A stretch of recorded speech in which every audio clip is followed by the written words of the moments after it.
Welcome to KTV. నా పేరు Sudharani. Prime bulletin ముఖ్యాంశాలు. రాష్ట్ర వ్యాప్తంగా కూటమి సర్కార్ 2 ఏళ్ల పాలనపై కొనసాగుతున్న వైసీపీ నిరసన కార్యక్రమాలు. డిఎస్సి అక్రమాలపై వైసీపీ అసత్య ఆరోపణలు. రౌండ్ టేబుల్ సమావేశంలో నిరుద్యోగ జేఏసీ ఉద్యోగాలు విద్యార్థులకు ఫీజు రింబర్స్మెంట్ తక్షణమే విడుదల చేయాలని డిమాండ్ చేసిన కాంగ్రెస్ నేత తులసిరెడ్డి. కడప జిల్లా పులివెందుల పట్టణంలో మాజీ సీఎం వైఎస్ జగన్మోహన్ రెడ్డి ఆదేశాల మేరకు ఎంపీ వైఎస్ అవినాష్ రెడ్డి ఆధ్వర్యంలో వెన్నుపోటుకు 2 ఏళ్లు నిరసన కార్యక్రమం నిర్వహించారు.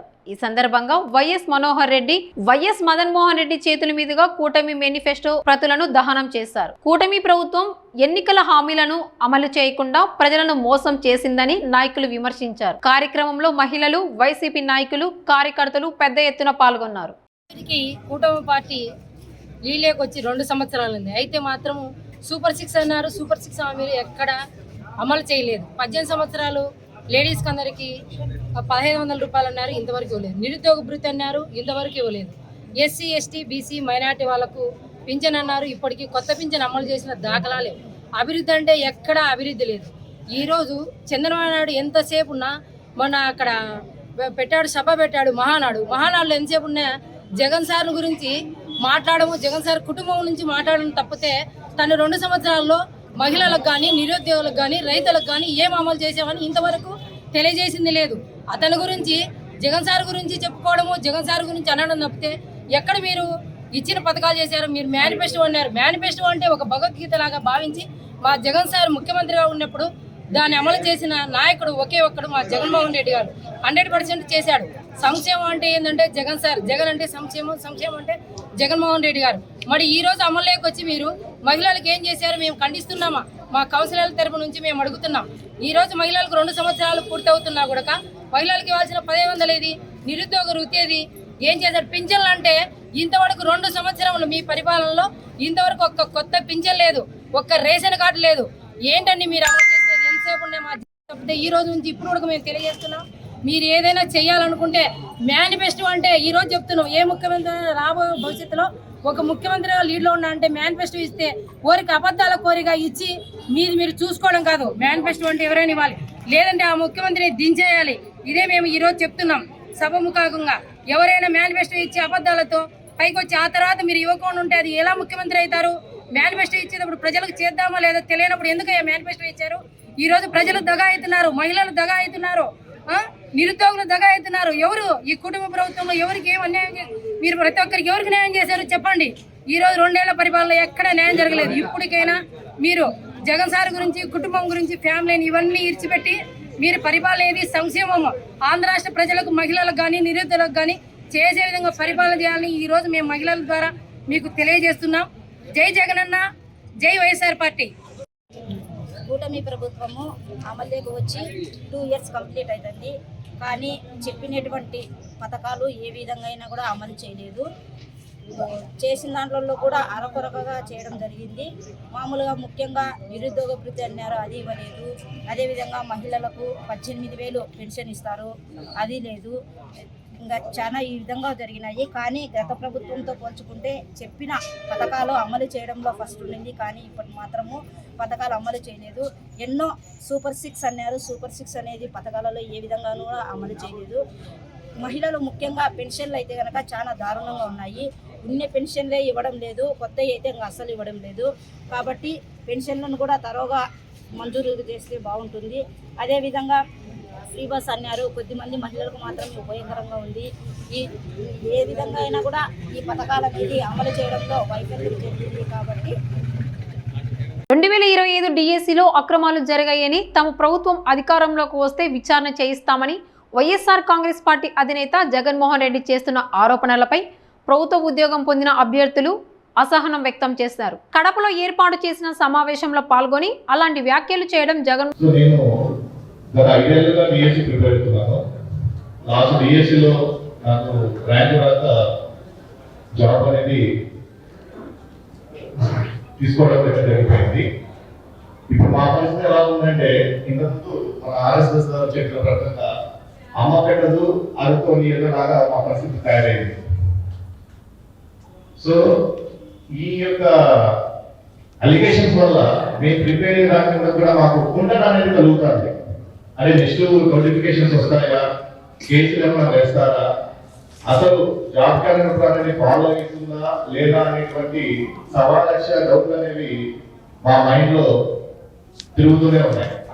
సో ఈ సందర్భంగా నేను కోరుకునేది ఏంటంటే, రాజకీయం చేయాలని చాలా విధాలుగా చేయొచ్చు, కానీ మా నిరుద్యోగం మీద యువత పైన చేయకుండా మాకు మంచి భవిష్యత్తు చేకూర్చాలని ఈ సందర్భంగా మీకు అభ్యర్థిస్తున్నాను. నాకు ఈ అవకాశం ఇచ్చినటువంటి పెద్దలకు ప్రతి ఒక్కరికి ధన్యవాదాలు చెప్తున్నాను. Thank you. ప్రజెంట్ ఏం జరుగుతా ఉందంటే డిఎస్సి గురించి ఒక అసత్య ప్రచారం జరుగుతూ ఉంది.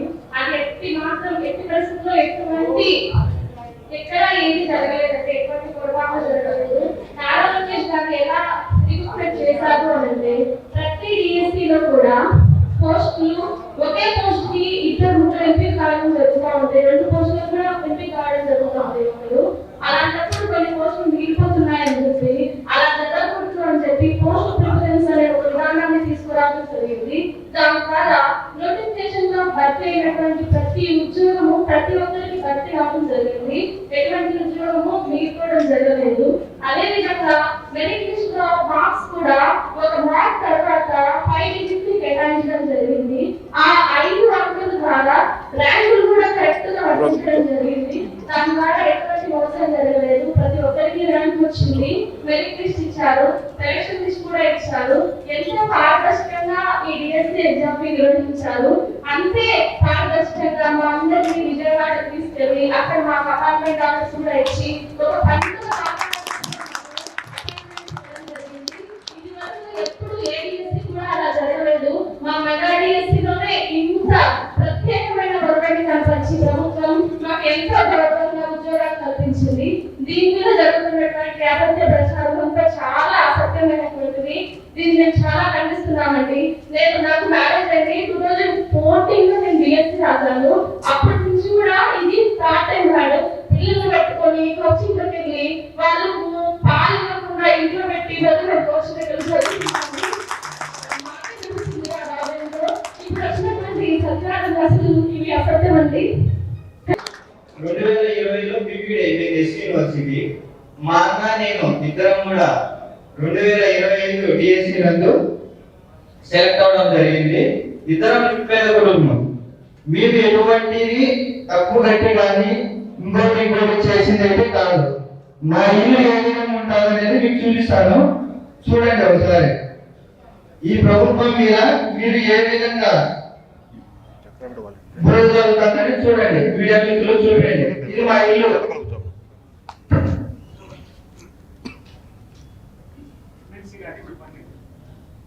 ఇది మా ఇల్లు సార్. నువ్వు 15 లక్షలు డబ్బులు ఇచ్చావు. నేను 15 లక్షలు ఎక్కడి చేస్తాను. మా అన్న డిఎస్సి 2009లో 6 మార్కులతో జాబ్ పోయింది. 2009 నుంచి 2020 వరకు ఇంటి దగ్గర లేడు. మా తల్లిదండ్రుల కష్టము, ఆయన యొక్క కష్టపడిన దానికి 2025లో జాబ్ సాధించడం జరిగింది.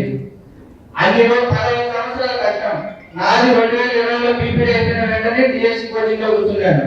తల్లిదండ్రులు పంపించిన డబ్బులతో వారు చేసిన కష్టంతో జాబ్ సాధించాము. ఈ రోజు ఈ స్థాయిలో ఉన్నామంటే మా యొక్క కష్టము మరియు మాట ఇచ్చారు. 2020లో మేము డిఎస్సి స్టార్ట్ ప్రిపరేషన్ అయ్యాక మాకు ఆశ ఉంది కానీ నమ్మకం లేదు డిఎస్సి వస్తుందని. ఇదే జరిగిపోయింది. తర్వాత 2023లో గ్రాడ్యుయేట్ ఎమ్మెల్సీ ఎన్నికలు జరిగినాయి. మిగతా ఎన్నికల్లో వాళ్ళు ఏమేమి చేస్తున్నారో తెలియదు కానీ 2023 గ్రాడ్యుయేట్ ఎన్నికల్లో మమ్మల్ని ఏం చేయలేకపోయినారు. 3 ఎమ్మెల్సీలు పశ్చిమ రాయలసీమ, తూర్పు రాయలసీమ మరియు గుంటూరు 3 కూడా మేము గెలిపించుకున్నాం. ఎందుకు? మాకు ఒక నమ్మకంతో గెలిపించుకున్నాం. 2025లో వచ్చిన వెంటనే మాకు డిఎస్సి నోటిఫికేషన్ ఇస్తాము. విద్యార్థుల జీవితాలతో ప్రభుత్వం చెలగాటం ఆడవద్దని, ఫీజు రియంబర్స్మెంట్ బకాయిలను వెంటనే విడుదల చేయాలని మాజీ రాజ్యసభ సభ్యుడు డాక్టర్ నర్రెడ్డి తులసిరెడ్డి డిమాండ్ చేశారు. వేంపల్లిలో నిర్వహించిన మీడియా సమావేశంలో ఆయన మాట్లాడుతూ ప్రస్తుతం సుమారు 4,000 కోట్ల బకాయిలు పెండింగ్ లో ఉన్నాయని తెలిపారు. బకాయిల కారణంగా కళాశాలలు, విద్యార్థులు తీవ్ర ఇబ్బందులు ఎదుర్కొంటున్నారని పేర్కొన్నారు. ఫీజు రియంబర్స్మెంట్ పథకం కింద బకాయిలు చెల్లించకుండా రాష్ట్రంలోని కూటమి ప్రభుత్వం అటు విద్యార్థుల, వారి తల్లిదండ్రుల, కళాశాల యాజమాన్యాల జీవితాలతో చెలగాటమాడడం చాలా చాలా దురదృష్టకరం. ఫీజు రీయింబర్స్మెంట్ పథకం ఇది పేద విద్యార్థులకు ఒక వరం. ఈ పథకం కాంగ్రెస్ పార్టీ మానస పథకం. SC, ST, BC, EBC, minority, Kapu, దివ్యాంగుల వర్గాలకు చెందిన పేద విద్యార్థులకు ఉచితంగా ఉన్నత విద్యను అందించాలన్న ఉన్నతమైన ఆశయంతో ఉమ్మడి ఆంధ్రప్రదేశ్లో 2007 సంవత్సరంలో ఆనాటి కాంగ్రెస్ ప్రభుత్వం ఈ పథకాన్ని ప్రవేశపెట్టడం జరిగింది. ఈ పథకం వల్ల లక్షలాది మంది విద్యార్థులు, పేద విద్యార్థులు ఉన్నత చదువులు చదివి ఉన్నత ఉద్యోగాలు పొంది ఉన్నత జీవన ప్రమాణాలతో జీవిస్తూ ఉన్నారు. అటువంటి ఉన్నతమైన పథకాన్ని అటు జగన్ ప్రభుత్వం, ఇటు చంద్రబాబు నేతృత్వంలోని కూటమి ప్రభుత్వం నిర్వీర్యం చేయడం చాలా చాలా దురదృష్టకరం. వైకాపా పాలనలో 2023-24 విద్యా సంవత్సరంలో 3 క్వార్టర్లకు పెండింగ్ బకాయిలు పెట్టడం జరిగింది. దాదాపు 2,000 కోట్ల రూపాయలు. కూటమి ప్రభుత్వం అధికారంలోకి వచ్చాక 2025-26 విద్యా సంవత్సరానికి సంబంధించి 4 క్వార్టర్లకు సంబంధించి 2,000 కోట్ల రూపాయలు బకాయిలు ఉన్నాయి. మొత్తం అటు జగన్ ప్రభుత్వంలో బకాయిలు, ఇప్పుడు కూటమి ప్రభుత్వం బకాయిలు కలిసి 4,000 కోట్ల రూపాయలు ఫీజు రీయింబర్స్మెంట్ పథకం కింద బకాయిలు ఉన్నాయి. దీనివలన కళాశాల యాజమాన్యాలు సిబ్బందికి జీతాలు ఇవ్వలేక, కరెంటు బిల్లులు కట్టలేక,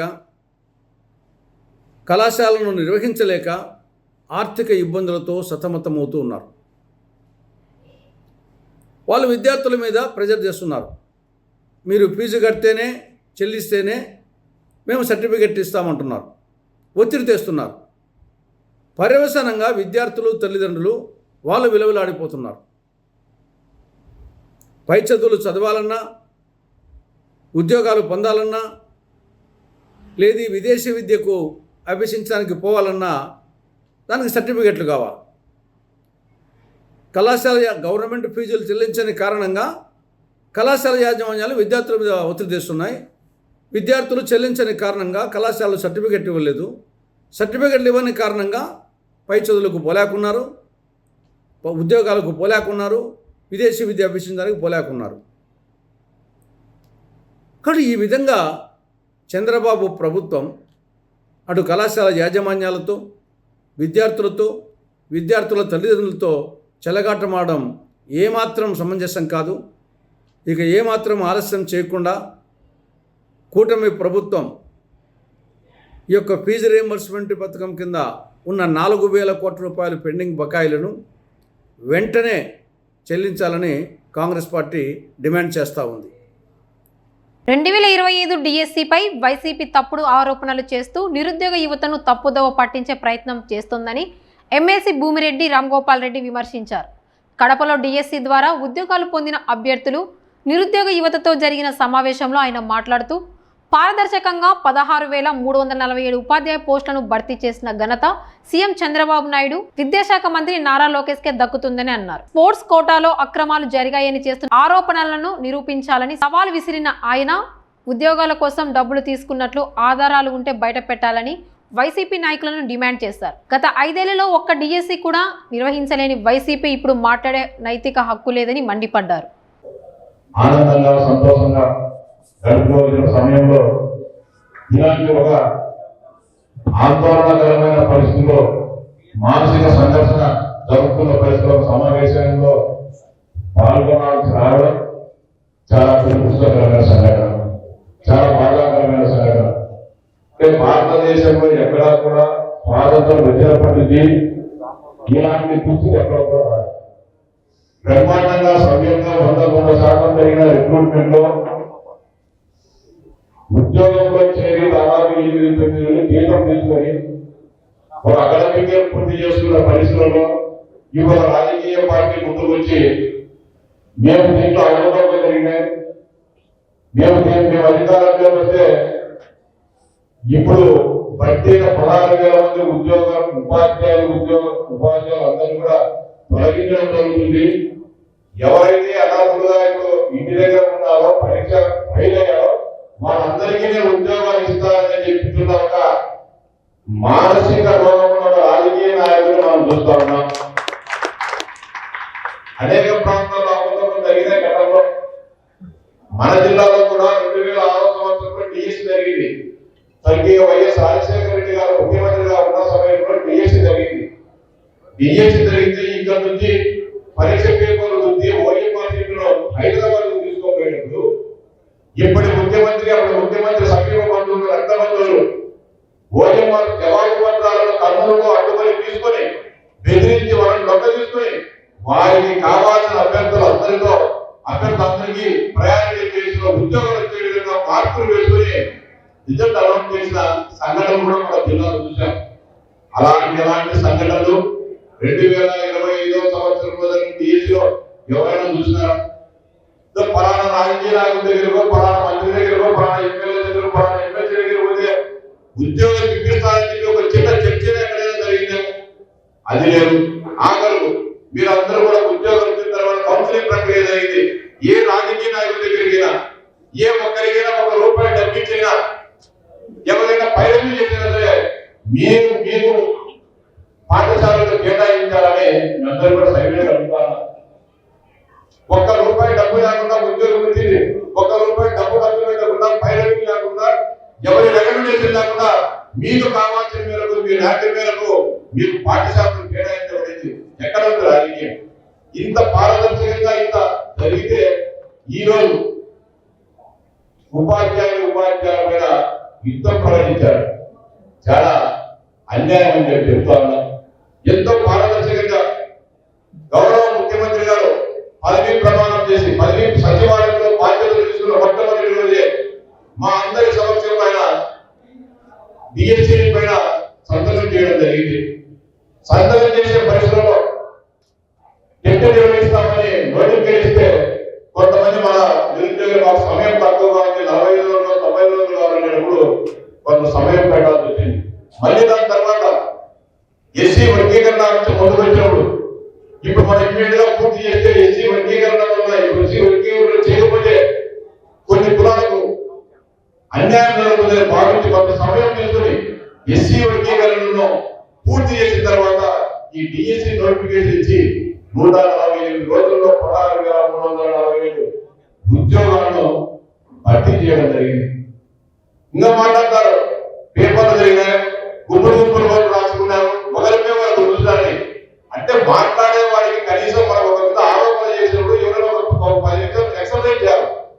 ఒక ఇద్దరు డిఎస్సి పిల్లలతో ఫోన్ చేసి మీకు ఎంత పరీక్ష జరిగింది, కంప్యూటర్ బేస్డ్ పరీక్ష లేకపోతే పేపర్లు రాసినారా, అట్టలు తీసుకొని రాసినారా, ఒకరి పక్కన ఒకరు కూర్చొని రాసినారా, ఏమైనా అనుకోకుండా ఒకరికొకరు చూసుకుని రాసినారు, ఒకరి మొగారు ఒకరు చూసుకున్నారు, ఒక గ్రూప్ లో 100 మంది కూర్చోబెట్టి రాస్తున్నారు, ఒకరి మీద ఒకరు కూర్చొని పరీక్ష రాసినారు అని లేచిపోని అబోధ కల్పన చేసి మీ ఆత్మస్థైర్యాన్ని ఎన్నో సంవత్సరాల పాటు కష్టపడి చదివి తినక ఇంటి దగ్గర కుటుంబ పెద్దలు కూలీ నాలి చేసో వ్యవసాయం చేసో ఇబ్బందులు పడి మనకు డబ్బులు పంపిస్తే చదువుకొని ఈ పరీక్ష పాస్ అయితే ఏదో కాపీ పెట్టి పాస్ అయినారు, డబ్బులు ఇచ్చి పాస్ అయినారని చెప్పి ఒక మన ఆత్మస్థైర్యాన్ని దెబ్బతీసే విధంగా సమాజంలో చులకనగా వచ్చే విధంగా మాట్లాడుతున్నాం.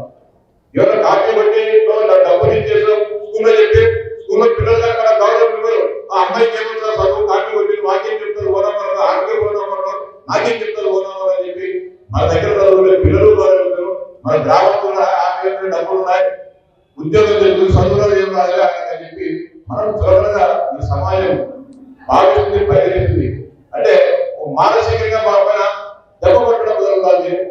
జగన్మోహన్ రెడ్డి గారు బ్యాచ్ అదేవిధంగా కాపీ పెట్టారంటే ఎక్కడ చూపించంటే కొట్టారని వాళ్ళు ఎవరో చెప్పారని చెప్తారు, ఇద్దరు తీసుకొస్తారు కాపీ పెట్టామని చెప్తారు. ఇంకా ఎంత దారుణం అంటే రిజర్వేషన్ సక్రమంగా పాటించలేదని చెప్తారు. ఎక్కడ రిజర్వేషన్ పాటించలేదు. కడప జిల్లా వేంపల్లిలో వైఎస్ఆర్సీపీ ఆధ్వర్యంలో వెన్నుపోటుకు 2 ఏళ్లు పేరుతో నిరసన కార్యక్రమం నిర్వహించారు. 4 రోడ్ల కూడలిలో జరిగిన ఈ కార్యక్రమంలో జెడ్పీటీసీ మాచిరెడ్డి రవికుమార్ రెడ్డి, మండల కన్వీనర్ చంద్రబాబుల్ రెడ్డి ఆధ్వర్యంలో టీడీపీ మేనిఫెస్టో సూపర్ 6 హామీల బాండ్లను దహనం చేశారు. ఈ సందర్భంగా వారు మీడియాతో మాట్లాడారు. గతంలో జరిగిన ఎన్నికల్లో కూటమి ప్రభుత్వం ఎన్నికల ఫలితాల రోజు, ఈ ఫలితాల రోజున కూటమి ప్రభుత్వం వచ్చిందని వాళ్ళందరూ పండగ చేసుకునే రోజు. ఈ 2 సంవత్సరాలు అయినప్పటికీ ఈ రోజుకి 2 సంవత్సరాలు అయింది ఫలితాలు వచ్చి. ప్రమాణ స్వీకారం 12వ తేదీకి ప్రమాణ స్వీకారం ముఖ్యమంత్రి గారు చేశారు. 2 సంవత్సరాలు కావస్తున్నా కూడా ఇచ్చిన హామీలు ఏవి కూడా అమలు చేయకుండా 1, 2 తూతు మంత్రంగా ఇచ్చారు. ఉదాహరణ ఒకటి చెప్తా, శ్రీశక్తి పథకం కింద ఉచిత బస్సు పెట్టారు మహిళలకు. ఎంతమంది ఆ బస్సులో ఎక్కే పరిస్థితి ఉంది చూడండి. ఎక్కడ చూసినా కూడా బస్సులో ఎక్కే పరిస్థితి లేదు. బస్సులన్నీ డొక్కు బస్సులు వేశారు, పాత బస్సులు వేశారు. కొత్త బస్సులన్నీ డబ్బులు కలెక్ట్ చేసే రూట్లలో వేశారు. మరి ఈ పాత బస్సులు వేసి ఆ బస్సులు చెడిపోతుంటే దాంట్లో మహిళలు ఎన్ని ఇబ్బంది పడుతున్నారో ఆ ఎక్కిన మహిళలను ఎవరైనా అడిగితే చెప్తారు. అది ఒకటి. తర్వాత ఉచిత గ్యాస్ 3 సిలిండర్లు అన్నారు. 2 సిలిండర్లు అయితే వచ్చింది. ఫస్ట్ సిలిండర్ అందరికీ వచ్చింది, 2వ సిలిండర్ కొంతమందికి వచ్చింది, 3వ సిలిండర్ వచ్చేప్పటికి 15% కూడా రాలేదు. ఇట్లా సూపర్ 6 హామీలలో ఈ 2 అంతమైన మిగతా పథకాలు ఏవి కూడా అమలు కాలేదు. బట్ ఈ ఆడబిడ్డకు నిధి కింద 1500 నెలల ఇస్తా అని చెప్పిన హామీ పూర్తిగా తొంగలో దొక్కారు. ఏ ఒక్కటి కూడా అమలు చేయకుండా ఈ 2 తూతు మంత్రంగా 2 అమలు చేశారు. అలాగే అమ్మఒడి గురించి మనం ప్రభుత్వం అమ్మఒడి ఉన్నది, ఇప్పుడు తల్లికి వందనమని పెట్టారు. అప్పుడు అమ్మఒడి ఉన్నప్పుడు ఇంట్లో ఒకరికి ఇచ్చా కూడా మొత్తం కొన్ని వేల మందికి ఇచ్చేవాళ్ళు. బట్ దాంట్లో సగానికి సగం కొత్తగా వచ్చారు. పింఛన్లన్నీ కొత్తగా వచ్చారు. ఏ రకంగా ఉన్న ఈ సంక్షేమ పథకాలు ఏ రకంగా తీసేయాలనే ఆలోచన తప్పితే ఈ పథకంలో కొత్త సభ్యులను చేర్చి కొత్తగా ఇవ్వాలనే ఆలోచన ఇంతవరకు లేదు. ఈ 2 సంవత్సరాల్లో ఒక్క వృద్ధాప్య పింఛన్ కానీ, ఒక్క వితంతు పింఛన్ కానీ, ఏ రకమైన పింఛన్లు కూడా మంజూరు చేసిన పాపాన పోలేదు. 2 సంవత్సరాలు పూర్తి అయింది. మరి వీళ్ళు చెప్పిన హామీలన్నీ తొంగలో తొక్కి వాళ్ళు మాత్రము విమానాల్లో తిరుగుతున్నారు. ముగ్గురు ముఖ్యమంత్రి గారు, ఉప ముఖ్యమంత్రి గారు, మరి నా మంత్రి లోకేష్ గారు, నారా లోకేష్ గారు. వాళ్ళు తిరిగేదానికి విమానాలు ఉన్నాయి కానీ బట్ మిగతా వాళ్ళందరికీ తిరిగే పరిస్థితి కూడా లేదు. చాలా దారుణమైన పరిస్థితి. ప్రజలందరూ చాలా ఇబ్బందుల్లో ఉన్నారు. ముఖ్యంగా ఇక్కడ సాగునీరు రాక ఎంత ఇబ్బంది పడుతున్నారో, తాగునీరు రాక ఎంత ఇబ్బంది పడుతున్నారో, కొన్ని పల్లెల్లో చాలా సమస్యలు రాబోతున్నాయి. ఇక్కడ ఈ మండలానికి కూడా ఇంతవరకు కూడా నీళ్ళు ఇచ్చిన పరిస్థితి లేదు. ఈ కాలువ పీవీసీ కెనాల్ ద్వారా ఈ వేంపల్లెకి నీళ్ళు ఇవ్వాలి. ఈ సందర్భంగా నేను డిమాండ్ చేస్తాడా, ఖచ్చితంగా నీళ్ళు వచ్చేటట్లు చేస్తే కానీ పరిస్థితి లేదు. ఈ వర్షాలు ఎప్పుడు వచ్చాయో కూడా తెలియని పరిస్థితి. నీళ్లకు సాగునీటికి తాగునీటికి చాలా గ్రామాల్లో సమస్యలు ఇప్పుడిప్పుడే మొదలవుతున్నాయి. కాబట్టి ఈ రాబో 2 నెలల్లో ఇంకా విపరీతంగా సమస్యలు వచ్చాయి. దయచేసి ప్రభుత్వానికి నా విజ్ఞప్తి ఏమంటే ఈ మండలాన్ని కూడా కాపాడండి. ఈ మండలం అట్లాగే ఈ వేంపల్లెకి సంబంధించిన వేంపల్లె గ్రామం కడప జిల్లాలోనే పెద్ద గ్రామ పంచాయతీ. మరి ఈ పంచాయతీలో మొన్న వారం కిందట ఒక కార్యక్రమం మొదలుపెట్టింది గవర్నమెంట్. రాజస్థాన్లో ఉన్నట్టు చేస్తున్నాము, ఇక్కడ ఎక్కడ లేదు, భారతదేశంలో ఎక్కడ చేయలేదు, మేము వేంపల్లె చేస్తున్నామని రాత్రిళ్ళు శానిటైజేషన్ చేస్తున్నాం. మంచి ప్రోగ్రాం కదా, చాలా బాగా చేస్తున్నారు. రాత్రిళ్ళు శానిటైజేషన్ కాబట్టి చాలా బాగా జరుగుతుందని నేను కూడా చాలా ఆనందం వ్యక్తం చేశాను. కానీ 3వ రోజుకే ఏమైందో మీకు అందరికీ తెలుసు. ఇక్కడ ఒక చోట ఎక్కడ కానీ పరగబెట్టి నూకే పరిస్థితి లేదు, ఒక చోట నీళ్లు రాకపోతే ఇచ్చే పరిస్థితి లేదు, పైప్ లైన్ తెగిపోతే పైప్ లైన్ దాన్ని అతికేసే పరిస్థితి కూడా లేదు. మెయిన్ లైన్ నుంచి మన ఆంజనేయ పక్కన ఒక పైప్ లైన్ కట్ చేసినారు. ఇప్పుడు దాదాపుగా 20 రోజులు అవుతుంది. ఆ పైప్ లైన్ జాయింట్ చేసే పరిస్థితి లేదు. ఇంత అధ్వానంగా ఈ కూటమి ప్రభుత్వం ఉంది. ఈ వేంపల్లె గ్రామ పంచాయతీ జిల్లాలో పెద్ద గ్రామ పంచాయతీ. ఈ పంచాయతీని గురించి పట్టించుకున్న పాపాన్ని కూడా పడంలే ఈ గ్రామ పంచాయతీ. ఈ ప్రజలను కాపాడవలసిందిగా ఆ ప్రభుత్వానికి నా విన్నపం. 2 సంవత్సరాలు కావస్తుంది. ఈ 2 సంవత్సరాలు మనం ఒకసారి ఆత్మపరిశీలన చేసుకుంటే ఎన్నికలకు ముందు చంద్రబాబు నాయుడు గారు జగన్మోహన్ రెడ్డి గారు ఏవైతే సంక్షేమ పథకాలు ఇస్తున్నాడో ఆ పథకాలే కాకుండా సూపర్ 6 పేరుతో ఇంకా 143 పథకాల పైన స్వీకరించిన విషయం మనకందరికీ తెలియకుంటుంది. అయితే అధికారంలోకి వచ్చి 2 సంవత్సరాలు కావస్తున్నా ఇప్పటికి కూడా సూపర్ 6 పథకాల్లో చాలా అమలు చేయలేదు. ఆడబిడ్డ అయితేనేమి, నిరుద్యోగ వృద్ధి అయితేనేమి, 18 సంవత్సరాలు ఉన్నటువంటి ఆడపిల్లలందరూ కూడా ఎస్సీ, ఎస్టీ, బీసీ మైనారిటీలందరూ కూడా పింఛన్ ఇస్తారనేటువంటి హామీ అయితేనేమి అన్ని తెమ్మలకు దక్కాడు. మరి ఈరోజు చంద్రబాబు నాయుడు గారి ప్రభుత్వంలో అవినీతి విశృంఖలంగా ఏరడే పారుతుంది. ఈరోజు చంద్రబాబు నాయుడు గారు చేసినటువంటి వాగ్దానాలకు విలువలేదు. కానీ ఏ ఊళ్ళో ఊళ్ళో చూసినా 500 ఓట్లు ఉండేటువంటి ఒక ఊళ్ళో కూడా 4-5 బెల్ట్ షాపులు ఉండేటువంటి పరిస్థితి ఏర్పడింది. ఈరోజు డీజిల్ ఛార్జీలు పెరిగాయి, కరెంటు ఛార్జీలు పెరిగాయి, పెట్రోల్ ఛార్జీలు పెరిగాయి. దీనివల్ల సామాన్య మధ్యతరగతి బతుకులు దెబ్బతిపోయినటువంటి పరిస్థితులు ఏర్పడ్డాయి. డీజిల్ ఛార్జీలు, పెట్రోల్ ఛార్జీలు పెంచడం వల్ల ఉప్పులైతేనేమి, ఉప్పులైతేనేమి, కూరగాయలైతేనేమి, నిత్యావసర వస్తువులు అయితేనేమి విపరీతంగా పెరిగిపోయి దుర్భరమైనటువంటి పరిస్థితి ఏర్పడింది. చంద్రబాబు నాయుడు ఎప్పుడు అధికారం నుంచి దించివేయాలనేటువంటి ప్రభుత్వం ప్రజల ఆలోచన ఈ విధంగా ఉంది. కాబట్టి చంద్రబాబు నాయుడు గారి అవినీతి అసమర్థ ప్రభుత్వానికి మనమంతా తెరమగీతం పాడాల్సినటువంటి అవసరం ఉంది. కాబట్టి ఏవైతే వాగ్దానాలు అమలు చేశాడో, ఏవైతే జగన్మోహన్ రెడ్డి గారు చేసినటువంటి వాగ్దానాన్ని అమలు చేస్తానని చెప్పాడో ఆ వాగ్దానాన్ని చంద్రబాబు నాయుడు అమలు చేయాలి. జగన్మోహన్ రెడ్డి నాయకత్వం.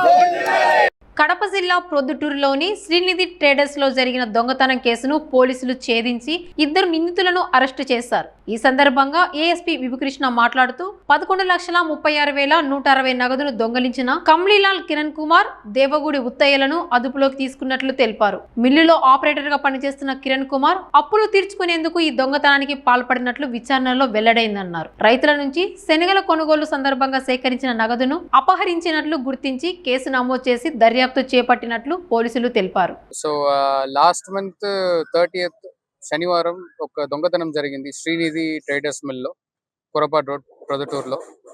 సో మనకు వచ్చిన కంప్లైంట్ ప్రకారం అక్కడ ఉన్న మర్చెంట్స్ ఇది గ్రౌండ్ నట్ పార్ట్స్ పర్చేస్ చేయడం కోసం ఒక 12,30,000 వాళ్ళ ఆఫీస్ లో పెట్టారు ఒక బ్యాగ్ లో. అది అన్ని మిస్ అయిపోయింది. అండ్ పాత బయట లాక్ కూడా పగిలి కొట్టారు ఎవరో అని మనకు కంప్లైంట్ వచ్చింది. మనం అక్కడ వెళ్ళి సీన్ ఆఫ్ క్రైమ్ చూసినప్పుడు అక్కడ ఉన్న కెమెరా, సీసీటీవీ కెమెరాస్ కూడా డిస్కనెక్ట్ అయింది. సో అప్పుడు మనకు డౌట్ వచ్చింది, ఎవరైనా ఇన్సైడర్ జాబ్ ఉండవచ్చు, లోపల అన్ని తెలిసిన వాళ్ళే ఆ సీసీటీవీ సిస్టమ్ గురించి, ఓనర్స్ ఎక్కడ డబ్బులు పెడతారు అన్ని ఇన్ఫర్మేషన్ ఉంటున్న వాళ్ళే చేస్తారు అని ఒక డౌట్ మనకు వచ్చింది. అండ్ అప్పుడు మనం వేరు పక్కన ఉన్న సీసీటీవీ కెమెరాస్ అండ్ పక్కన సస్పెక్ట్స్ ఇంటర్గేషన్ అన్ని చూసిన తర్వాత మనకు దేవగుడి ఉత్తయ్య అని ఒక అతను మీద డౌట్ వచ్చి ఇంటర్గేట్ చేశాము. సస్టైన్డ్ ఇంటర్గేషన్ లో మనకి ఇంకొక నేమ్ దొరికింది, కమ్మిగల్ల కిరణ్ కుమార్ అని. అతను అప్పుడు అబ్స్కాండింగ్ లో ఉన్నాడు. యాక్చువల్లీ అతని ఇల్లు ప్రొద్దుటూరులో ఉంది, బట్ అబ్స్కాండింగ్ లో ఉన్నాడు. కాబట్టి మనం put special team to track him. అతను జమ్మల ముడుగు పక్కన దొరికాడు, అతను తీసుకువచ్చాము. అండ్ అతను ఇంటర్గేట్ చేస్తే మనకు కేసు బ్రేక్ ఓపెన్ అయింది. యాక్చువల్లీ ఏమైందంటే ఇతను కిరణ్ కుమార్ అండ్ దేవగుడి ఉత్తయ్య ఇద్దరు అక్కడే పనిచేస్తున్న వాళ్ళు. కిరణ్ కుమార్ ఇన్ఫాక్ట్ లోపల పని చేస్తాడు. అతనికి తెలుస్తుంది వాళ్ళ ఓనర్ ఎక్కడ డబ్బులు పెడతాడు, ఎంత డబ్బులు ఎప్పుడు ఎక్కడ డబ్బులు పెట్టాడని అతనికి తెలిసింది. కాబట్టి on the midnight of 29th and 30th ఆ రోజు అతను వెళ్ళి taking the help of Devagudi Uttayya broke open the outside lock. దాని ముందు సీసీటీవీ కట్ చేసిన తర్వాత లోపల వెళ్ళిపోయాడు. అండ్ మనం అతని నుంచి 11,36,000 రికవర్ చేసాము. రిమైనింగ్ 94,000 అతను స్పెండ్ చేశాడు, ఇది చేశాడు, అది చేశాడని ఇప్పుడు మిస్డైరెక్ట్ చేశాడు. So we still interrogating and investigating. So ఆ రిమైనింగ్ అమౌంట్ కూడా మనం రికవర్ చేయడానికి ప్రయత్నం చేస్తున్నాము. అండ్ ఈ ప్రాసెస్ లో team led by 2 town CI గారు వంశీనాథ్ చాలా ఎక్సెప్షనల్ వర్క్ చేశారు.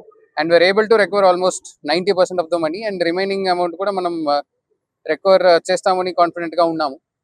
So I extend my heartfelt congratulations to the team also. Apart from that ఇది నేను ముందే ఒక టైం చెప్పాను, CCTVs are very important.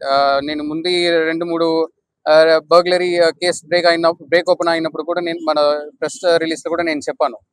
So ఈ కేసులో కూడా వీళ్ళు the CCTV of the building, the mill CCTVs were disconnected. But పక్కన ఉన్న CCTVs లో 1-2 క్లూస్ దొరికింది. So even a small clue makes a huge difference. మీరు లొకాలిటీలో, నైబర్హుడ్స్ లో అక్కడక్కడ ఒక గ్రూప్ కాంట్రిబ్యూషన్ పెట్టి CCTV పెట్టుకోండి. అది మన ప్రభుత్వం సైడ్ నుంచి మనం ప్రయత్నం చేస్తున్నాము అంత పబ్లిక్ ఏరియాస్ లో పెట్టడానికి.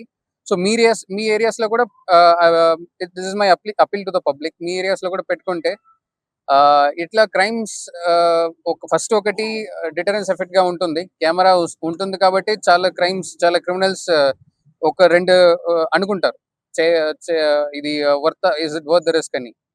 సెకండ్, మనకు ఈజీగా కేసెస్ క్రాక్ చేయవచ్చు. అండ్ ఇంకా ఒకటి దిస్ లాక్స్, మనం లాక్స్ అనేది చాలా మంది జెనరిక్ లాక్స్ యూస్ చేస్తారు, both in commercial complexes as well as ఇంట్లో కూడా. సో అది కొంచెం పెద్ద లాక్ గా పెడితే, కొంచెం ఇన్వెస్ట్ చేసి కొంచెం మంచి లాక్ పెడితే ఇంకొక ఇది ఒక ఎక్స్ట్రా లేయర్ ఆఫ్ ప్రొటెక్షన్ వస్తుంది. సిమిలర్లీ ఇన్ దిస్ కేస్, ఈ కేసులో అతను 1-2 కొట్లోనే అది పగిలి పోయింది lock, and he was easily able to go inside. And even in this case కొంచెం స్ట్రాంగ్ గా ఉంది కాబట్టి యాక్చువల్లీ పక్కన సౌండ్ విని అక్కడ నుంచి కూడా మనకు 1-2 క్లూస్ వచ్చింది. So the more time taken to break open a lock, more evidence gathered by other elements outside. So మనకు ఇంకా కొంచెం ఈజీగా ఉంటుంది. So this is my piece of advice, suggestion and appeal to the public: CCTVs and stronger locks. And so the last 1 month lo we have required money from around 2-3 burglary cases. So we are looking at and reviewing patha cases also. So we are hopefully will recover some more cases in some more old cases also. పాత కేసెస్లో మనం ఒక modus ఆపరాండి ఇది చేస్తున్నాము, అతను దాంట్లో కూడా వీళ్ళది ఏదో మ్యాచ్ అవ్వట్లేదు.